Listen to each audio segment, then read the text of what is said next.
నెయ్యి, తేనె రెండూ మన ఆరోగ్యానికి చాలా మేలు చేసే సూపర్ ఫుడ్స్.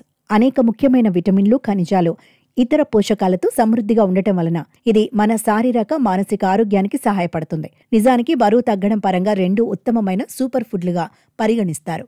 అయితే ఈ రెండు పదార్థాలను కలపడం లేదా తీసుకోవడం మానేయడం మంచిదంటున్నారు నిపుణులు. నెయ్యి, తేనె మన శరీరానికి ఎలా హానికరమో ముందుగా తెలుసుకుందాం. భారతీయ వంటలలో నెయ్యికి ప్రత్యేకత ఉంది. తేనె, నెయ్యి కలిపి తీసుకోరాదట. ఎందుకంటే అది శరీరంలో విషమవుతుంది. ఆయుర్వేద ప్రకారం నెయ్యి వంటి ద్రవంతో కలిపితే అది బ్యాక్టీరియాను ఉత్పత్తి చేయడం ప్రారంభిస్తుంది.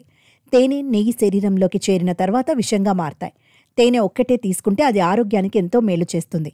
ఇది శరీరానికి హీటింగ్ ఏజెంట్లా పనిచేస్తుంది. తేనెలో ఆరోగ్యానికి ప్రమాదకరంగా మారే అనేక గుణాలున్నాయి. ఇందులో 35 నుండి 40% ఫ్రక్టోస్, 25 నుండి 35% గ్లూకోజ్, సుక్రోజ్, మాల్టోస్ పుష్కలంగా ఉంటాయి.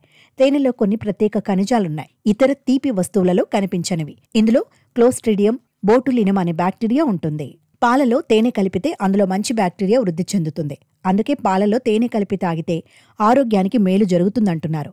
దీని వాడకం వల్ల శ్వాసకోశ సమస్యలు, కడుపు నొప్పి, క్యాన్సర్ కూడా వచ్చే అవకాశం తగ్గుతాయట. మొత్తానికి తేనె, నెయ్యి కలయిక ఆరోగ్యానికి ఏమాత్రం మంచిది కాదు. పంచామృతంలో పాలు, పెరుగు, తేనె, నెయ్యి, పంచదార వాడతారు. నెయ్యి, తేనెను సమాన పరిమాణంలో కలపడం ప్రమాదకరం. దీనివల్ల అనేక వ్యాధులు, చర్మ వ్యాధులు, కురుపులు, జీర్ణకోశ వ్యాధులు, జ్వరం, పైల్స్, మూత్ర సంబంధిత రుగ్మతలు వంటి సమస్యలు వస్తాయి.